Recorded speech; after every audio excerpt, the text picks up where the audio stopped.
Good afternoon, and thank you for joining us for today's expert roundtable on the 2020 edition of Projected Costs of Generating Electricity.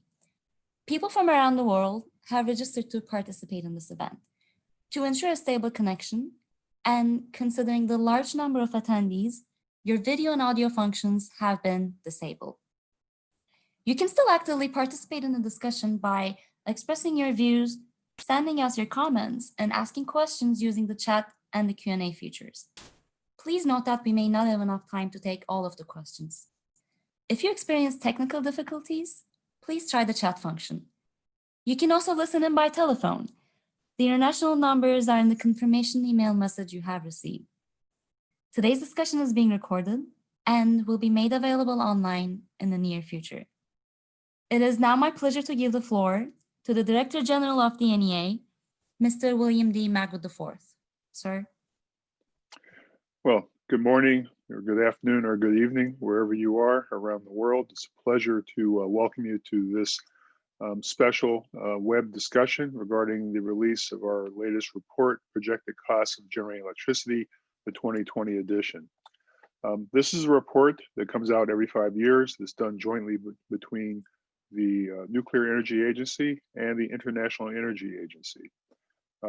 We are two groups that work closely together on a lot of issues, but among the products that we do together, I think this is really the flagship. And it's a pleasure to have the IEA join us today to talk about this latest report, the 9th in the series. The crux of this report is to discuss how we are looking at the levelized cost of electricity and anticipating the analysis about what the future might look like and to understand what's happening today. So we're going to hear a lot about this today. I'm going to ask Professor Jan Horst Keppler, who is the NEA's chief economist, to speak to this report and to introduce some of its main findings. So Jan, please, the floor is yours. Thank you, Bill. Dear ladies and gentlemen, it's a great pleasure to present this report to you. It is a joint publication, as Bill has just said, between the NEA and the IEA. And it is also supervised by the EGC expert group, a 40 men and women strong group of international experts in generation cost accounting. And we're very grateful to the group, to its chairman, William D from Belgium, and its vice chairman, Yuji Matsuo from Japan, and Thomas Tarka from the United States, having supervised the report. You see here the table of contents. The most important chapters are probably the chapters 3, 4, and 5, to which we will speak together with my colleagues Stefan Lorenczik and Brent Wanner. And then we have the boundary chapters 6, 7, 8, 9, and 10, which always sort of round out the raw data that you will find in the chapters 3 to 5. If we can move on right to the heart of the matter, you have here an overview of the country data that we have received with a total of 243 submissions. That's a record for all the different projected cost additions. Some countries have submitted more technologies than others. Italy and the US were very forthcoming. And you also see that the low carbon technologies now clearly dominate over the fossil fuel technologies, gas and coal. If we move on to the next slide, I can present to you a number of key messages from the projected costs. The first one is perhaps the most important one. Low carbon generation is now becoming fully cost competitive in LCOE terms. That competitiveness, however, depends on national and local conditions, and that's true for all technologies. In addition, technologies have to fit into the market, into the specific market of each country, as system cost analysis is so important to understand the full picture. Storage is also becoming more important. The cost of renewables, especially onshore wind, have continued to decrease, and at $30 per ton of CO2, their LCOE costs are now fully competitive with dispatchable fossil fuels. The system values of these variable renewables, such as wind and solar PV, however, decrease fast as their share in the power supply increases. We'll come to that.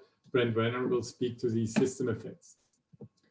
Nuclear remains a dispatchable low-carbon technology with the lowest cost. Only large hydro reservoirs, where they are available, can provide a similar system service at comparable costs. Coal, instead, is no longer competitive at $30 per ton of CO2. Combined cycle gas turbines are very dependent on the gas price, very competitive in the US, less so in Asia or Europe. Electricity produced from nuclear long-term operations, lifetime extensions of existing nuclear power plants, are highly competitive and remain the least cost option not only for low carbon generation, but for all power generation across the board. Instead, CCUS, or carbon capture and storage technologies, would only be competitive with unmitigated coal or gas at carbon prices considerably higher than $30 per ton of CO2. Here you have an overview of the different ranges for the different technologies. You see on the left the fossil fuel technologies, on the right the low carbon technologies. What are highlights to consider? Of course, from our point of view, the very low and very competitive cost of nuclear LTO. But I would also like to point out the difference between solar PV utility scale, commercial or residential, huge differences between those. The relatively high costs of lignite and coal, brown coal and black coal and gas, even with CCUS, and of course, then the carbon price with the carbon price on the left-hand side. You will have time to look at this at your leisure going through the report. In the interest of time, we must move on. And this slide speaks to what I already mentioned, that the competitiveness of different technologies can vary quite a bit from region to region. Look at gas, for instance, in the United States, considerably lower than in China or Europe. Traditionally, Japan is on the high side. It's an island, which explains most of these differences. So really the regional composition, or the region in which the technologies are considered, does play a major role.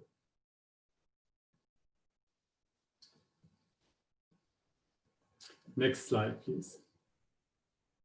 Yes, that's already been said also, but I would like to spend a moment on that.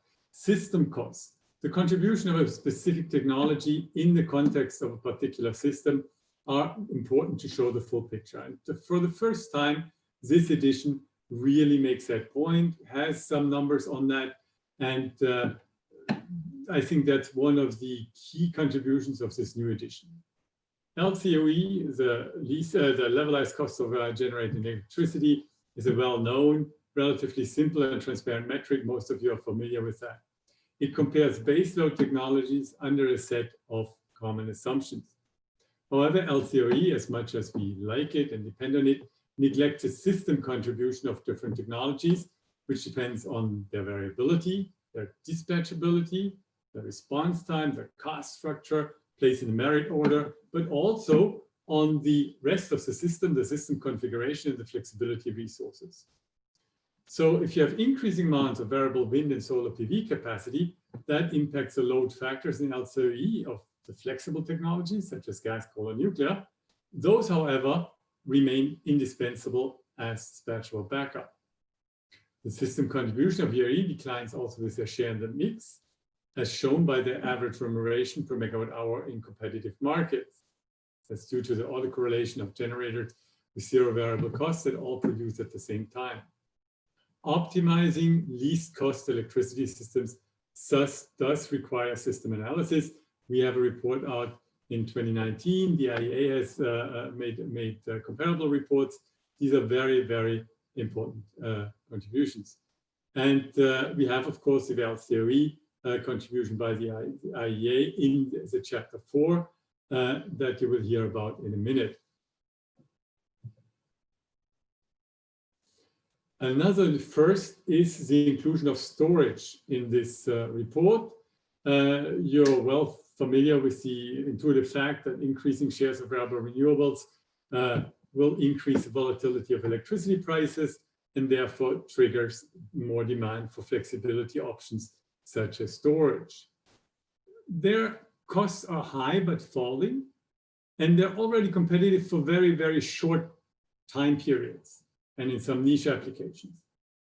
They might become more competitive even in the future when we have more volatility prices, might become an attractive alternative to peaking units such as open cycle gas turbines, which run several hundred hours, even less per year. However, for long-term storage, such as seasonal storage, that does remain elusive. And here we do continue to need for long times to come, low carbon generators such as hydropower or nuclear energy. Future low carbon systems will of course work with a mix of flexibility options, including storage, but also demand response and others. We have for the first time included levelized cost of storage, which I will present in the next slide, as well an in-depth methodological discussion. These are the results that we have for storage. It's not a given calculating the levelized cost of storage, and I'll come to that in a minute very briefly.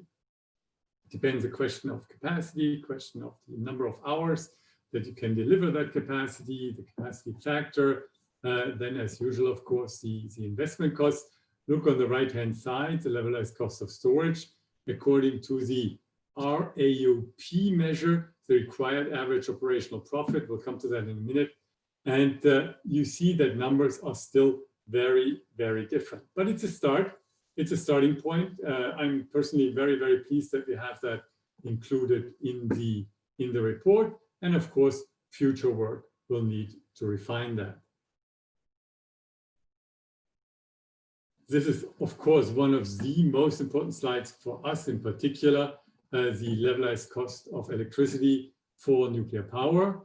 For new build, this is the first set of rows. We had 6 submissions from OECD countries, 2 submissions from non-OECD countries.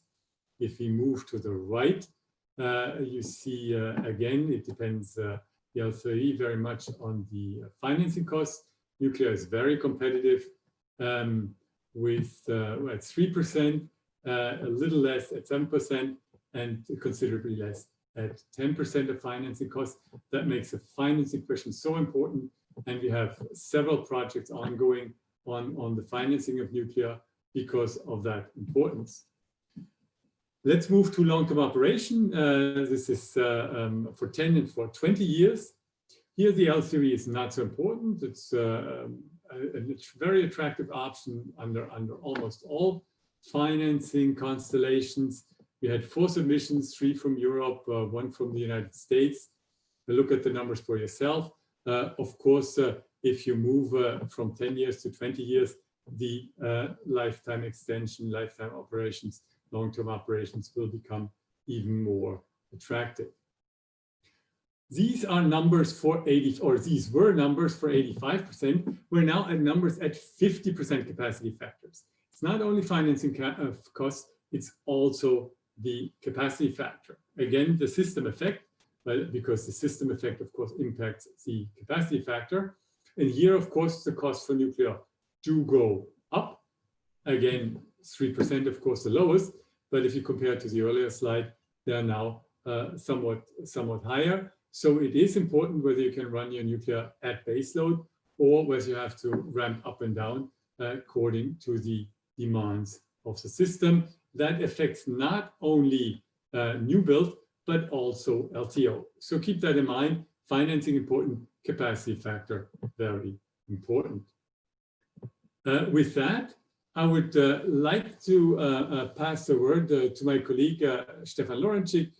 Very pleasant collaborations during almost the past 2 years, who will provide you some numbers on the sensitivity analysis that we did on the different LCOEs. Stefan, over to you. Thank you, Jan. Yes, I can only give back the compliment. It was very, very fruitful and nice cooperation with you. I would like to talk about some of the sensitivity analysis we have done in the study.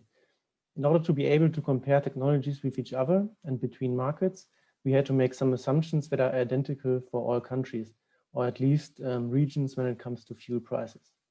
This includes, for example, the discount rate or the capacity factor. Jan was talking about that earlier, where we had like 2 variations for the capacity factor and 3 for the discount rate. But in general, these were aligned between countries and regions. The figure on this slide now illustrates sensitivity for the capacity factor for nuclear, coal, and gas CCGT plants with respect to the capacity factor, here assuming a 7% discount rate. The lines indicate the median costs, and the shaded areas the range of the median 50% of costs of each power plant type. As you can see, all technologies react significantly to a change in the capacity factor. Jan was already mentioning it, that could be induced by, for example, a growing share of variable renewables in the system. The median cost of nuclear plants, for example, illustrated in green, are the lowest of all technologies assuming a high capacity factor. Assuming a low capacity factor, medium nuclear costs are the highest. This is due to the relatively high investment costs and low variable costs of nuclear plants compared to costs of coal and gas-fired units.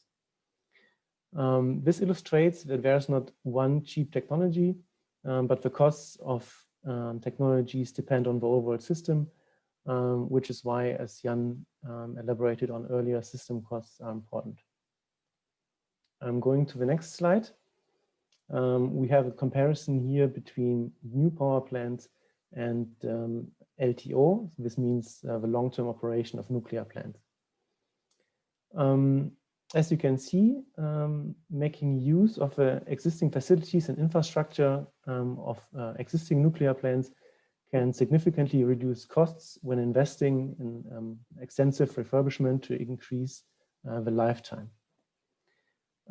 This means investments are much cheaper, and we can even realize at lower capacity factors costs on an LCOE basis that are very competitive with other technologies. As you can see here, we have done also 2 sensitivities here. We have 2 sensitivities here on the slide. For once, we have sensitivity regarding capacity factor, but then also we have sensitivity regarding the lifetime of LTO measures for nuclear plants, here for 10 years and for 20 years. For the 10 years, additional lifetime are illustrated with a blue line, and the yellow line indicates the 20-year lifetime extension. As you can see, both are very close to each other, which is due to the relatively low investment costs for lifetime extension. This makes, even with only 10 years of lifetime extension, this quite a lucrative or like a beneficial investment. The next slide, please. The last sensitivity I want to show you concerns the discount rate. Depending on the composition of total costs with respect to capital and variable costs, technologies are to different extents exposed to financing costs. Nuclear plants, which have the highest investment costs in the presented group of baseload plants, are the most susceptible to changes in the discount rate. At lower discount rates, nuclear levelized electricity costs are the lowest, but for higher discount rates, costs exceed those of gas, and for very high financing costs, even those of coal. Due to its low investment costs, gas-fired power plants are the least affected by changes in the discount rate. That is something that also relates to what Jan was saying earlier, that the financing, especially for nuclear plants, is a very important issue. So as we were now talking about sensitivities, I also want to point out again that we have an LCOE calculator on both the websites of the IEA and NEA, where you can perform this kind of sensitivity analysis yourself, changing key parameters, and observe what kind of effects we have on the LCOE values. And with that, I want to hand over again to Jan for introducing the first boundary chapters. Thank you, Stefan. I will come to the first 3 of the boundary chapters, which always round out the raw LCOE calculations.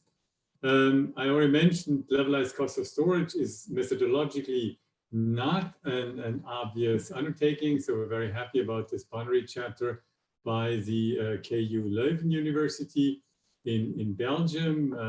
Professor Dassler, who was the chairman of the expert group, was one of the authors here. Just very, very quickly, that there are three different measures that are presented in this chapter, which is a very rich chapter, and I invite you to look at it at your leisure. We first have the RRUP, which is actually the measure that we use. It's the most that is most similar to traditional LCOE accounting, which would correspond to the constant price required to recuperate costs, assuming that charging costs are zero and that there are no efficiency losses. The RAPS, the required average price spread, is similar to the RAUOP, but does include the round-trip efficiency losses when charging and discharging. And then finally, probably economically the most interesting one, but also the most difficult to compute, is the required average discharge price, RADP, which does include the charging cost and thus corresponds to the difference required to break even between the average price obtained for discharged electricity and the average cost of electricity used for charging. You'll understand that this again depends largely on the system in which you're operating. So the system dependence of storage is even higher than those for other technologies.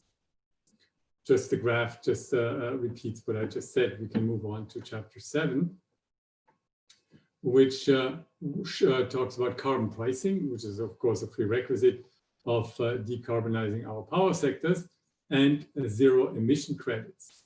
It shows how different forms of carbon pricing, such as taxes, emission trading, fixed or sliding feed-in premia, serve to render explicit the differences in the full costs of different generation technologies. It considers the Swedish experience, which you see in the graph on the left-hand side, managed to decouple GDP from CO2 emissions in quite a significant manner, following the introduction of a robust carbon tax back in 1991. Through time, that really makes a huge difference.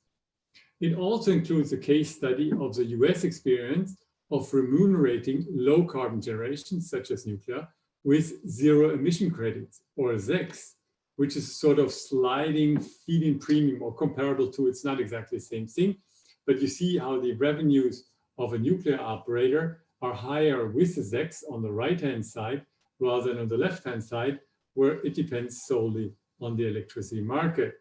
And in order to maintain the share of low carbon technologies, a number of US states have introduced these programs.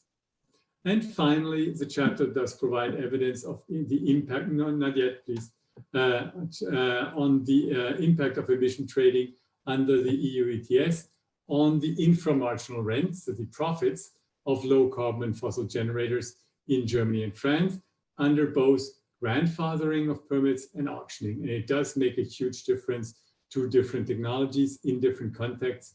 So please have a look at that also.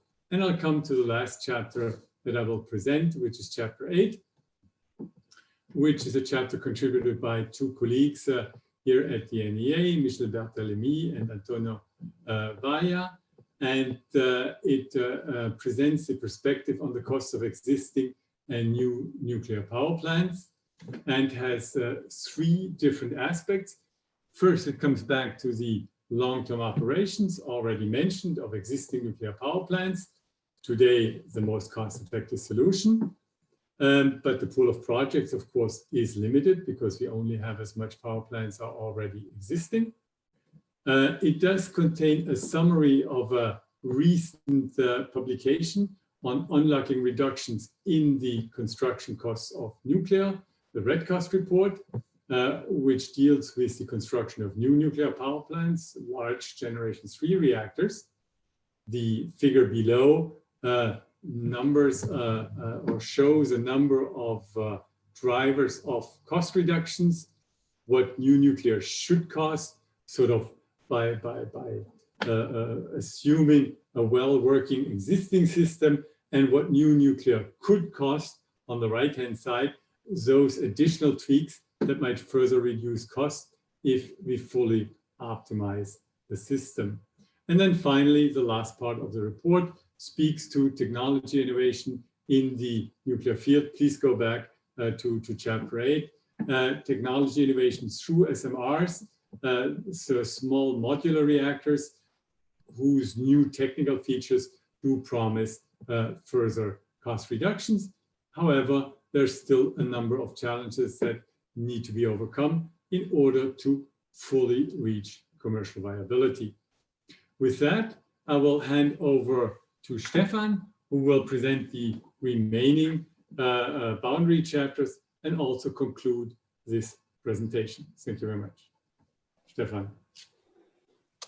Thank you, Jan. To reduce energy-related emission, it's not sufficient to decarbonize the electricity sector, but electricity also has to replace fossil fuels in other end-use sectors.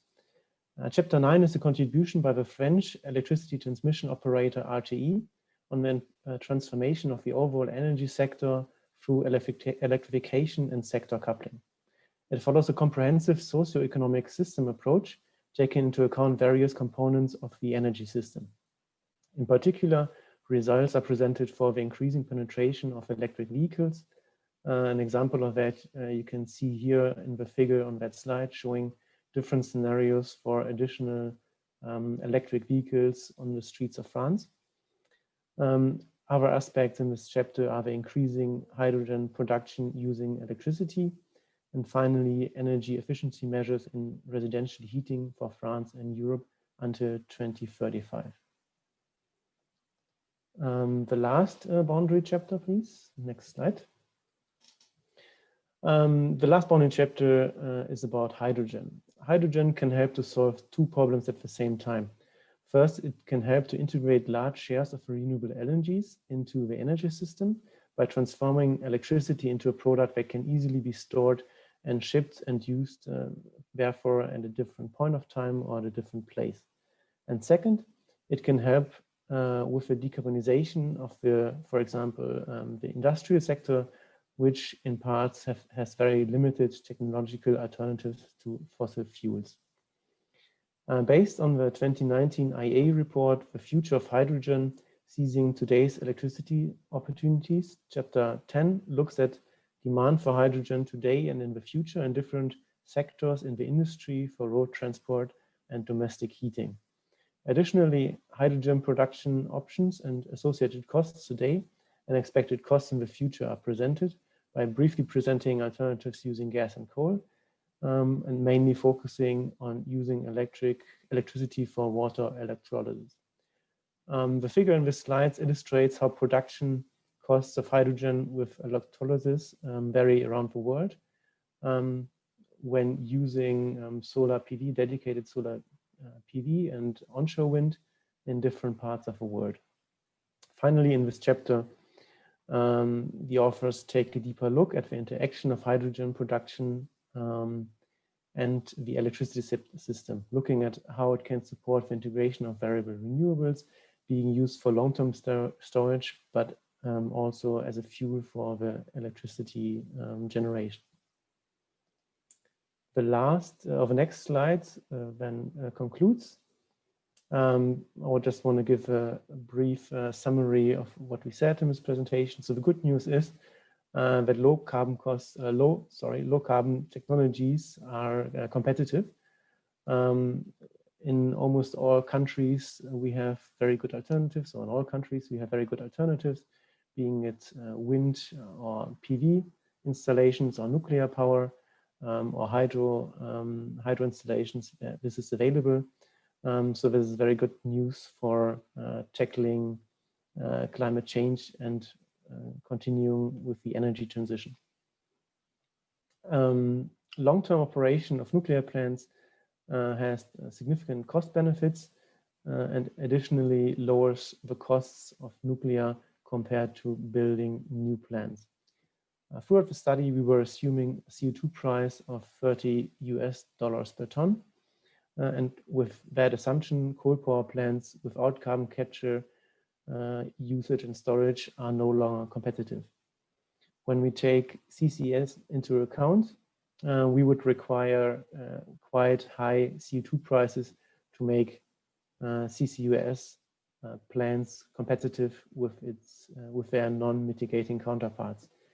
Meaning in total that it's based on our results questionable if CCUS will be competitive and if there are not more economically favorable alternatives in low carbon generation instead of using fossil fuels and then capturing the emissions.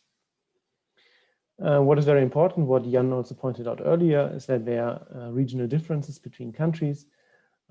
This could be the endowment with natural resources, meaning sunshine and wind speeds, but also suitable sites for hydropower, for example, and also the availability and prices of fossil fuels.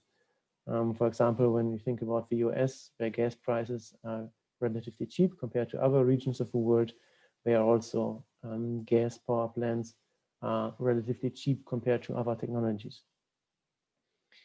I'm happy to say that we had a record number of contributions in terms of submitted data, and I would very much thank everyone who provided data, but also who participated in the expert group with their knowledge in the participated in discussions of the approach, methodology, results, which was very helpful throughout the report. So big thanks in this place. For the first time, we were looking at cost data for storages, fuel cells, nuclear LTO that was directly provided by countries. So that's a very important addition for the study. And we were looking at the system costs. So we were broadening the scope of the study and we're making an important step towards understanding the complexity of future energy systems, which we will certainly build on in future editions. Last but not least, boundary chapters complement the analysis and enable us to have a comprehensive view on future energy systems and laid the ground out of the foundation for future work in that area. With that, I want to conclude on the next slide. You can see again the links. I think they were shared already in the chat. So I would invite everyone to have a look at the report, but also at the LCOE calculators and approach us with questions if there are any. Thanks a lot. Well, my thanks to both of you. I think you did a very good job of laying out the results of the study. So I invite everyone listening today and around the world to feel free to download the report free of charge, obviously, from both websites. So please take a look for yourselves. So with the time remaining, we're going to ask a few questions of the group, and so we'll have a conversation about the report and really some of the implications. And I think we're being joined. I believe is that you, Peter? I can't see the name. Hello, Director-General Magwood. This is Brent Wanner from the IEA. Just to say Brent, a few words about the value-adjusted LCOE. Okay. Well, we'll get to that, I guess. So let me start just with a couple of questions, and we'll broaden the conversation. So, Stefan, just a quick question for you. You mentioned the role of CCUS. And the fact that without that $30 US dollar per ton carbon price wasn't competitive. Did you have a sense for what carbon price CCUS would need to be competitive? Yes, thanks for the question. I would have to look at the report, but it was quite high.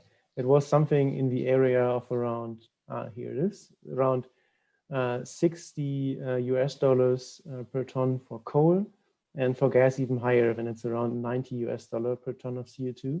So these are really quite high prices that we currently don't see when we think about, for example, the EU ETS that is around 30 euros at the moment. So far away from a price that would make CCUS competitive. And then if we have actually this high price, that of course increases the costs for fossil fuel-based generation, then it's a question if nuclear power plants or also wind, PV, hydro are not the cheaper alternatives. Thank you. So we, as Jan, as we've gone over the last few years, we've spent a lot of time focusing on systems cost. And to some degree, it seems that one would think the systems cost would be somewhat inconsistent with using LCOE as a basis for doing this analysis. I wonder if you could comment on that.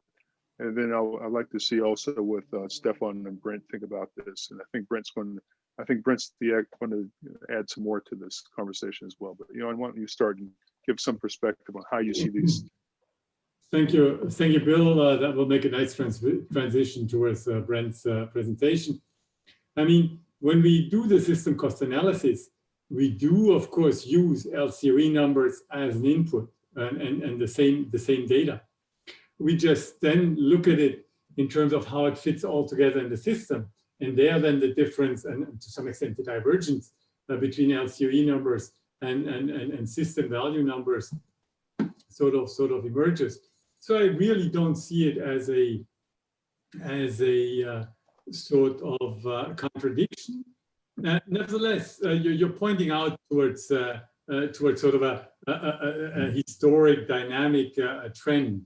When doing the LCOE calculations in the late 90s, when these reports started, so even in the late 80s, then that was it. We didn't need any further information. We were quite happy to compare baseload technologies with a identical capacity factor, and then we knew the cheapest technology, full stop. That's no longer the case. And sort of the relative importance of the raw LCOE number, of only the LCOE number, is decreasing over time. And that system aspect is becoming more and more important. And we will not be able to sort of sit on our laurels and just do what we did in the past. We need to push that system analysis. And I'm quite convinced when we do this report, which I very much hope in 5 years' time, there will be a much larger system component even than this year. With that, and with your, or I'll hand it over. Yeah, please. Let's see what Brent, because I think Brent has some more to say on the LCOE issues. So Brent, please, the floor is yours.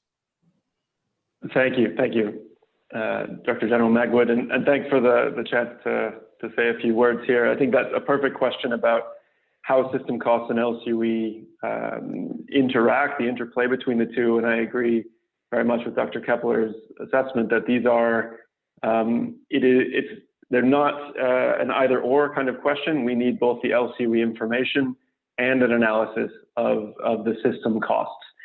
So if I could, I'd say a few words there about the value-adjusted LCOE, which was presented in Chapter 4 of the work today. As noted here, I think if we could go to the first slide, as noted, the LCOE is the most commonly used metric to assess cost competitiveness and has been across power generation technologies. As Dr. Keppler said, in the years past, this was sufficient information because we were largely comparing dispatchable thermal technologies with similar operational characteristics, and the levelized cost of electricity did a good job of compressing all of that into a single metric that then gave a very strong indication of what was the most cost-effective option. Now, as we look forward, the power systems of the future will be quite different than the power systems of the past, much more dependent on variable renewables, wind and solar, and therefore placing much more emphasis on flexibility in power systems.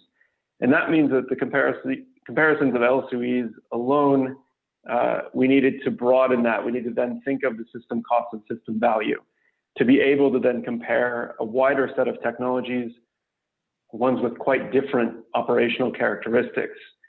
The value-adjusted LCOE does this by quantifying the system value of different technologies through the energy, capacity, and flexibility values. And that's all within the framework of the IEA World Energy Outlook, and by combining that system value aspect with the levelized costs. And in doing that, it provides an improved metric of competitiveness So taking that advantage of having a single number to be able to compare, and that aids policymakers and system planners in identifying the most cost-effective technologies. That, in particular, that provides a better comparison between variable renewables, like wind and solar, and dispatchable sources, like nuclear power and hydropower. Next slide, please. So the value-adjusted LCOE was developed in 2018 for the World Energy Outlook and was motivated by the kind of profound transformations we foresee in the next 2 decades and the changing role of technologies. It's part of it's part of a wider family of metrics that look beyond the LCOE, including the system LCOE, the levelized avoided cost of electricity, and of course related to the system cost analysis as evidenced by the NEA work.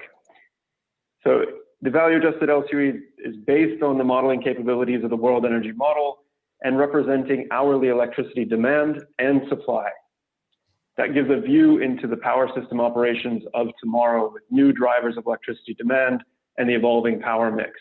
For example, here you see a picture for India, a few sample days in 2020 and in 2040, and a tremendous change on the horizon for electricity demand, both the level of electricity demand and the shape, much peakier pattern throughout the day, and also on electricity supply. The contribution of renewables is much larger in the future in India and in markets around the world. Here, yellow shows the contribution of solar PV, which in 2020 is relatively small, and in 2040 is quite a dominant feature of the power mix.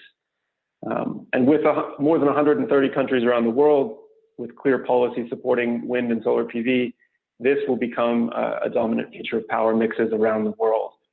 And so being able to model the dynamic value of electricity production and also the contributions to system adequacy and flexibility is very critical to understanding the competitiveness of different technologies. And last slide, please. So to give a sense of what this means in practice, and for the projected costs of generating electricity study, we provided additional analysis of the value adjustment, so the value side of the picture that could be added or combined with the LCOE estimates that have already been presented. And here we just show sample results for the United States and European Union. And we also provided results for India and China to give a fuller sense. If we look at just for a moment at the United States here, in 2025, where wind and solar will provide about 15% of annual electricity generation, the first thing you see is a very large negative value adjustment for gas turbines, which are peaking units, and this indicates that they're actually far more competitive than the LCOE might indicate. They contribute significantly to system adequacy, but operate in relatively few hours of the year, so the LCOE can make them look relatively expensive. Aside from that, you'll notice that the value adjustments are relatively modest. They're on the order of $5 to $10 per megawatt hour, and dispatchable sources like coal-fired power plants, combined cycle gas turbines, provide the majority of electricity supply in the US, and so their value is quite close to the system average. Nuclear power operates in baseload mode in the US for the most part and provides little flexibility, currently leading to a small positive value adjustment, while solar and wind have larger value adjustments, reflecting smaller contributions to system adequacy. So in those cases, the technologies are slightly less competitive than the LCOE alone might indicate, but we see that the clear point here is that the actual change relative to the LCOE comparisons are relatively modest in the near term. If you look at the European Union, where the share of wind and solar is higher, so at 27% or closing in on 30% in 2025, those value adjustments and those value considerations are more important and more pronounced. Dispatchable sources look more competitive, and variable renewables without storage look less competitive than the LCOEs would otherwise indicate. That's also true in China and India, which are at somewhat lower shares of variable renewables. So to close my answer here, I think the results show generally that the shift in the picture of competitiveness is modest in the near term, but it alludes to larger shift larger shifts as clean energy transitions progress. And this matches what we find in the IEA's World Energy Outlook. As wind and solar makes up rising shares of generation, their system value tends to decline while the value of flexibility rises. And so those developments make a very strong economic case for things like battery storage, combining that with variable renewables, as well as for the use of low carbon dispatchable sources of electricity. And that includes nuclear power, both existing lifetime extensions and new projects, and hydropower, where these technologies are acceptable and available. I look forward, thank you very much for the opportunity, and look forward to further discussion. Well, thank you very much. And maybe before we go into some of the questions that we've received from the audience, you could elaborate a little bit more on the value calculation and how those are developed for each technology. Absolutely. So as you see there, we have the environment of the World Energy Outlook. So we put ourselves in 2025, and we simulate the hour-to-hour operations of the power system over the entire year. And you can see how different power plants contribute then to providing energy, to meeting flexibility needs, and also making sure that systems are fully reliable and adequate. So we can quantify then those contributions to each of those three value streams and compare that to a system average.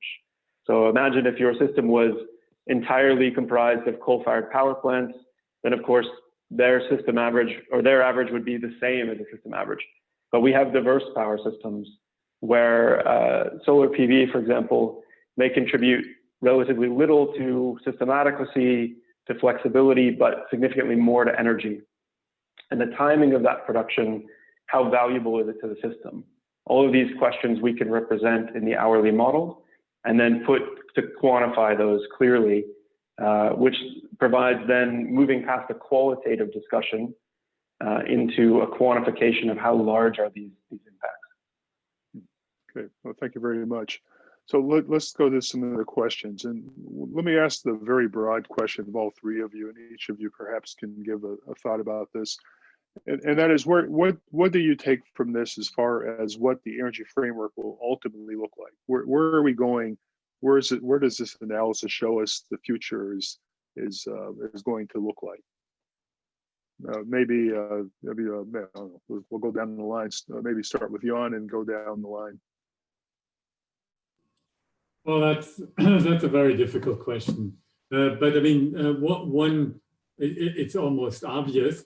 Is of course we'll go towards more decarbonization, and then the question is how will the decarbonized systems of the future will look.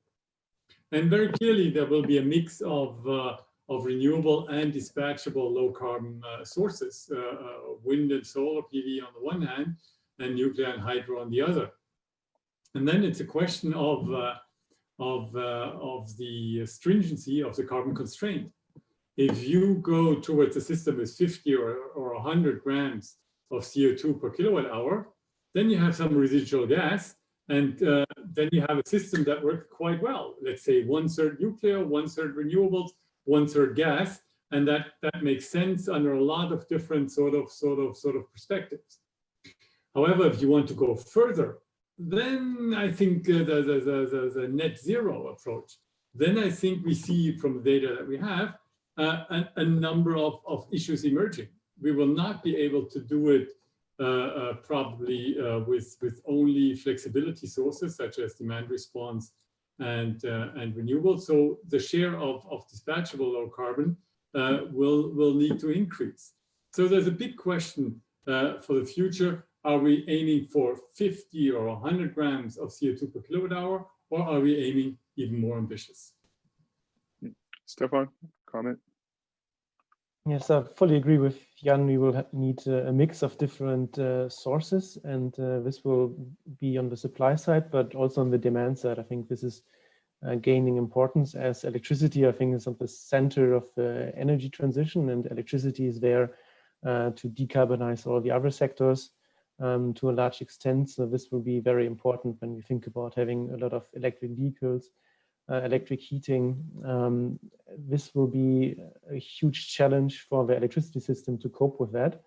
when we think about the heating demand in countries, if we would change a lot of the heating that we have now with gas boilers, for example, we would have that in electricity. This would increase the peak demand for electricity immensely. So we need to think about flexibility measures and how we can match demand and supply in the future, where we not only have on the supply side the variability of renewables, but also on the demand side we have peaks, and we have to find a way of taking the whole system into account to maybe smooth on the demand side, but also try to make electricity available when it's needed. And so this is a very complex task for the future, very much depending on the individual countries.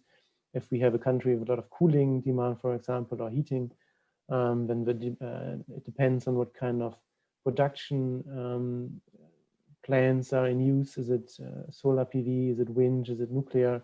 So it will be a lot of interaction between components, and a very interesting future where we have to take all of these different aspects into account. Let me just have a follow-up before Brent comments, and as I listened to Jan's description of a very straightforward approach, if you allow for some natural gas, that is really one of the challenges I hear operators talking about. They say that when you get down to maybe 20% of gas, or maybe a little bit higher, they can see how to put the system together. It's very obvious to them how to proceed. But when you start to eliminate that, it gets dramatically more difficult. And so I'm wondering if you have some view on what that last percentage of elimination of gas would look like, and how that would affect systems around the world. Is that for me or is that for Jan? For you. Yeah. Yeah, that would be definitely challenging. I could imagine that a certain level of fossil-based generation will remain. This could be in the form of CCUS.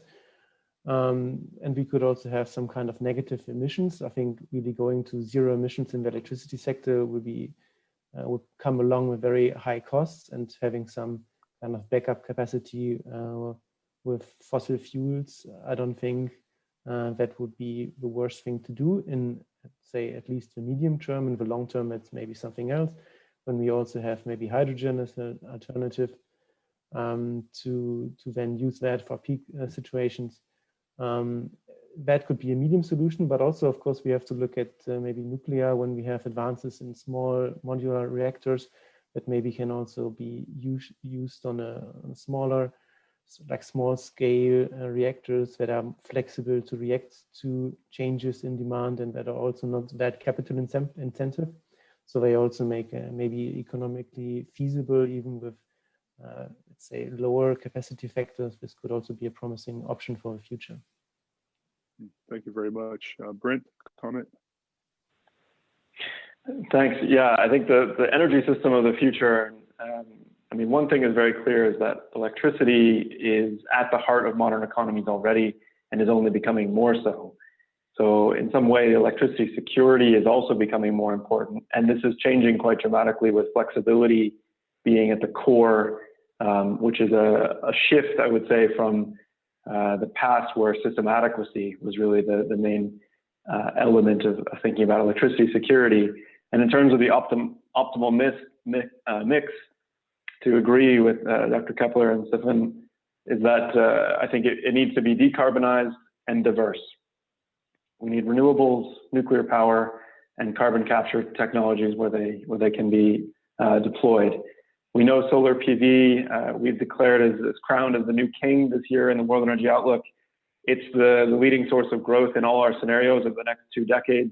Wind is a close second, but other low carbon forms of power generation are dominating the growth as well. And with this strong shift away from coal-fired generation in particular, we're looking at a very different system in the future, but we should always be embracing the widest set of technologies we can, to then allow all nations to have choice in how they develop, and to embrace the technologies that make the most sense for their own situation.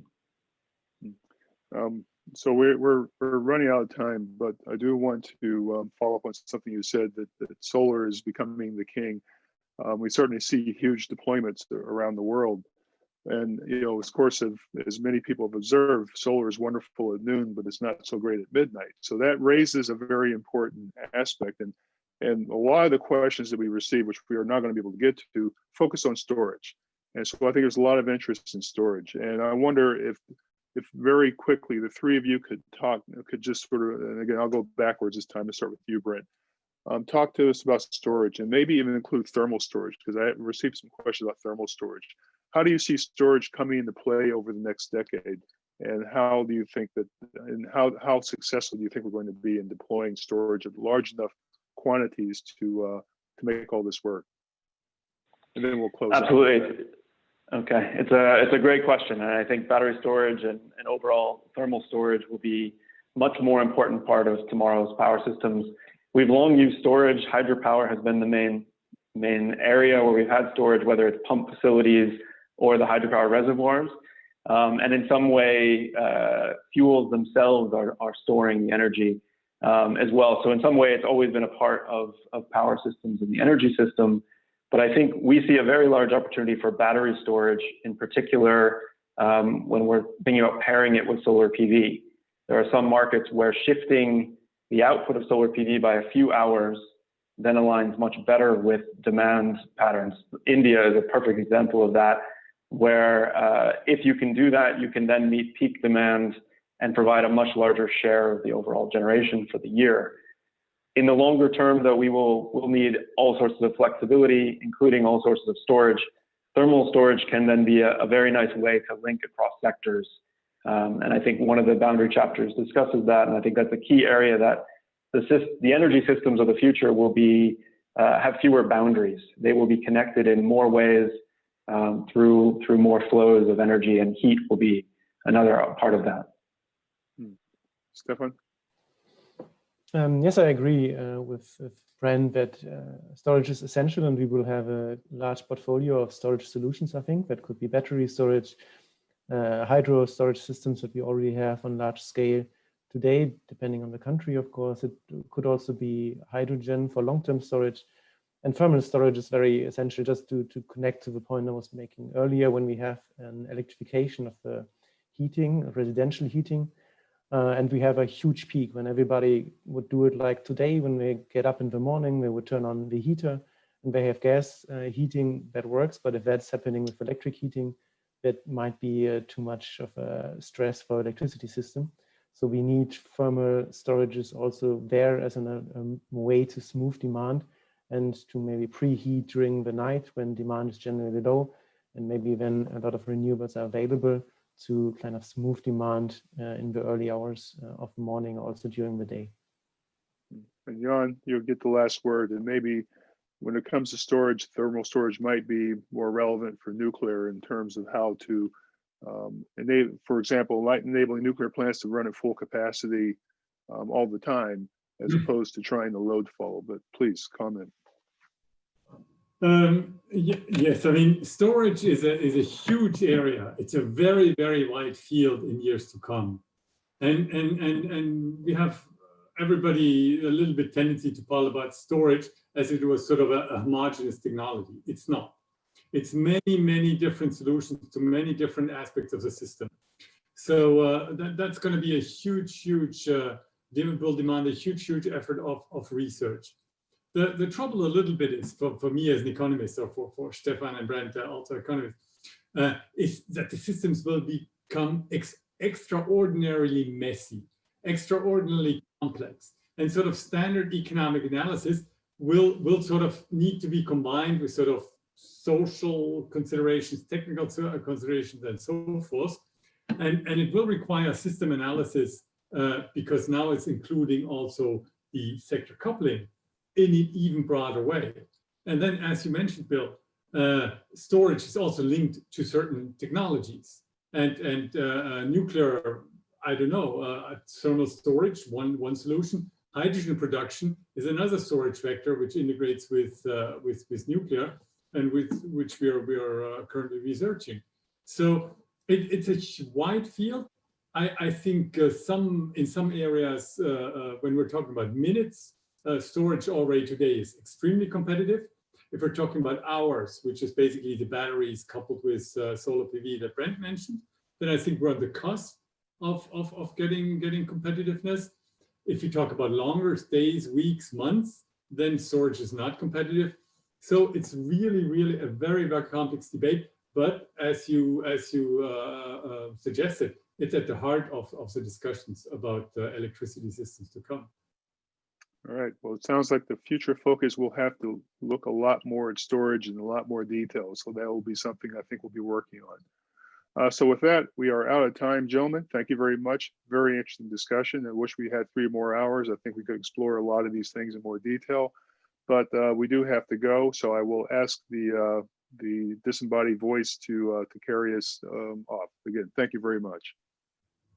Thank you. Thanks to all of you for participating, and thanks to our speakers.